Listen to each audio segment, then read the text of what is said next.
Над 1300 рамковни вработени кои со години седеа дома и земаа плата, уште малку ќе си поседат дома, некои и по цел месец. Паднаа во вода очекувањата на вице-премиерот Артан Груби дека од 1 февруари сите ќе тргнат на работа. Веќе се распределени каде ќе работат, но сега институциите имаат рок од 30 денови да подготват нова систематизација на работните места, во која ќе обезбедат столче и работа и за овие административци. Откупно 1349, 1180 ги подпишале новите решенија. Од кабинетот на Груби сега велат тие ќе тргнат на работа во законски предвидениот рок.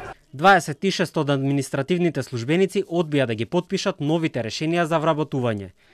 Нив им престанува работниот однос во Министерството и се евидентираат во трансфер листата на Министерството за информатичко општество и администрација.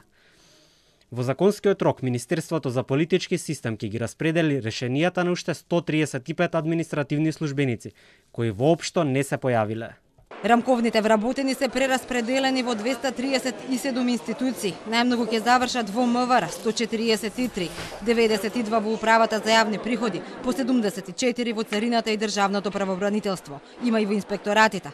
Дел од нив реагира дека добиле работници кои не им се потребни или во градови каде што не барале. Но за тие кои воопшто не се појавиле или одбиле прераспределба нема никакви санкции. Јавна тајна беше дека голем дел од нив со години земаа плата, работеа во странство.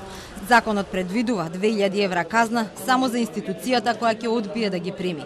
За рамковните вработувања веќе оформи предмети антикорупцијска. Истражува како биле вработени и кои се причините зашто толку голем број од нив со години не биле прераспределени по институциите.